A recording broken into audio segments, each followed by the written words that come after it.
Nombreux sont ceux qui vivent cette situation. Et sans le savoir, ils sont aussi un tout petit peu à l'origine. Regardons cette vidéo ensemble. Décroche. Non, mais c'est maman, je peux rappeler maman après. Mais décroche, peut-être elle a un problème. Mais je vais la rappeler après. Décroche-moi le téléphone là.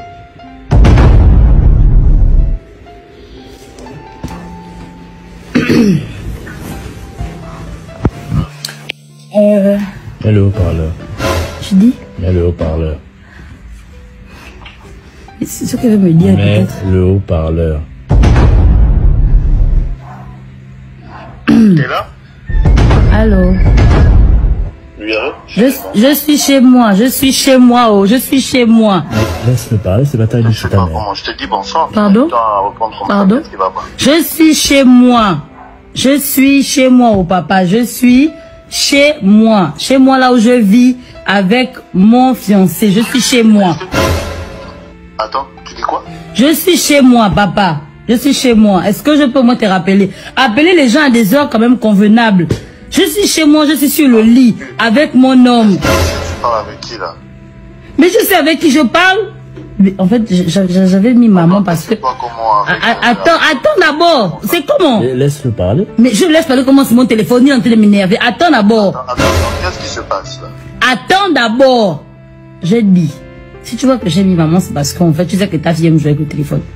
Donc, comme elle aime jouer avec le téléphone, j'ai mis plusieurs numéros, j'ai mis maman comme ça, juste pour embrouiller Mika. Sinon... Maintenant, c'est qui?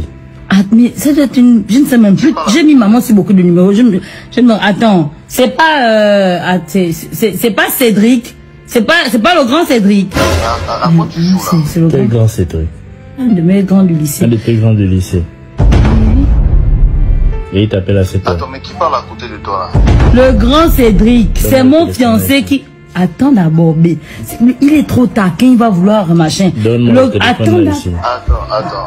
Mais qu'est-ce qui se passe? Je suis Attends d'abord, mon fiancé prend le téléphone pour te parler. J'ai dit que tu es le grand Cédric. Tu es le grand Cédric? Jesus is Lord. Oui, allô? Oui, allô, monsieur, bonsoir. Oui, bonjour. Bonsoir, pardon. Donc, vous êtes le grand Cédric, c'est ça? Non, je connais pas Cédric. Ah, attends, mais attends, tu joues à quoi? Tu joues à quoi? Tout à l'heure. Mais... Tu te calmes un instant, hein? Tu te calmes un instant. À quoi tu joues là? On va raccrocher. Mais je joue... Qui? Tu me parles de fiancé, tu m'as déjà dit que t'es un fiancé, toi. Papa, moi je t'ai dit que j'étais célibataire quand? Je t'ai une fois dit que j'étais célibataire. Attends. Mais attends, non, attends d'abord. Reprends la question posée. Est-ce que je t'ai une fois dit que je... Qu'est-ce que t'as fumé pour... Attends. Qu'est-ce qui va pas? Est-ce que je t'ai dit que j'étais célibataire? Mais bien sûr. Ah! Fiancé, depuis quand tu m'as parlé, tu m'as dit... Moi, Mourola, j'ai dit que j'étais célibataire. Moi, Mourola, c'est le diable qui t'envoie, papa. Je t'ai toujours dit que je suis en couple. J'ai toujours dit que je suis en couple. Et en plus, heureuse en ménage. Je suis heureuse en ménage. J'ai mon couple heureuse en ménage. On habite ensemble. Pourquoi vous êtes comme ça? Ça, c'est l'esprit du diable. Ça, c'est l'esprit du diable. Hein? Même quand on vous donne un peu nos numéros, c'est parce que même la Bible dit aimez-vous les uns les autres. Je veux que tu saches que ta réussite dépend de la qualité de la femme que tu laisses entrer dans ta vie. Je répète, ta réussite dépend de la qualité de la femme que tu laisses entrer dans ta vie. Certaines femmes pourront t'élever, d'autres te ramèneront plus bas que terre. Les exemples sont légion. Il faut bien que tu aies une vision qui va au-delà de son apparence physique ou encore de ses capacités sexuelles. Ta réussite dépend de la qualité de la femme que tu laisseras entrer dans ta vie. Pour en arriver là, ce n'est pas un claquement du doigt. On commence toujours tout doucement. Jusqu'à ce qu'on arrive là où la goutte d'eau déborde le vase.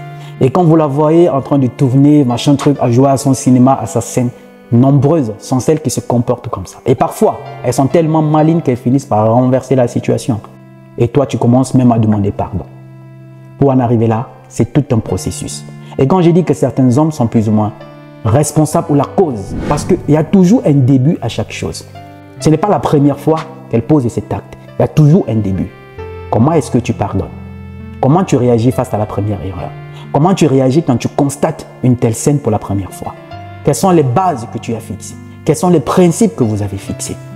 Si tout ceci n'existe pas, c'est logique que progressivement, Elle pose certaines actions que pour toi, tu vas balayer du coup de la main et te dire bon, c'est rien. Ou quand elle va dire je suis désolé bébé, c'est une erreur. Tu laisses tomber. C'est l'ensemble des petites erreurs qui finit par devenir la grosse erreur. La grosse bêtise. Quelles sont les barrières que tu as fixées?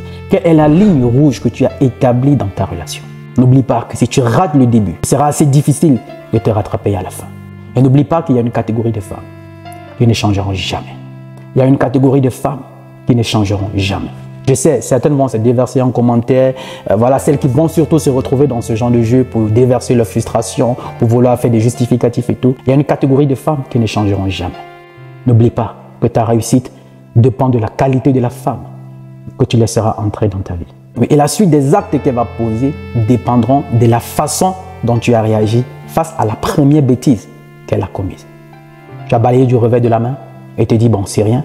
Ou tu la fais rasseoir pour dire écoute, je ne me suis pas mis avec toi pour vivre ce genre de choses. Si tu n'es pas encore prête, si tu ne sais pas ce que tu veux, ou encore si tu n'as pas encore fini de t'amuser, tu peux aller t'amuser. Parce qu'on ne peut pas vouloir quelque chose et son contraire. Certaines personnes se précipitent pour se mettre en couple, mais malheureusement veulent toujours se comporter comme si elles étaient célibataires. Comme dans ce genre de situation. Ta réussite dépendra en partie de la qualité de la femme que tu laisseras entrer dans ta vie. Mais surtout, cultive ton sens de discernement, afin d'être observateur, parce que la réalité se trouve dans les détails. Alors sois beaucoup observateur et tu en tireras beaucoup d'informations. Parce que cette vie dont tu aspires sera en partie possible grâce à la qualité de la femme que tu laisseras entrer dans ta vie. C'est la petite leçon de vie que je voulais partager avec vous de cette vidéo. Dites-moi ce que vous en pensez en commentaire, la famille. Je suis Roland Campbell, ton frère. Il n'est jamais trop tard pour recommencer. Il n'est jamais trop tard pour dire stop. Ça suffit comme ça. Oui, il n'est jamais trop tard. Parce que tu mérites mieux. Il n'est jamais trop tard pour toi qui te retrouves dans cette situation. Pour recommencer. Il n'est jamais trop tard. Parce que le rêve n'a pas de date d'expiration. Laisse-moi ton pouce bleu, mais surtout, partage cette vidéo autour de toi. Salut!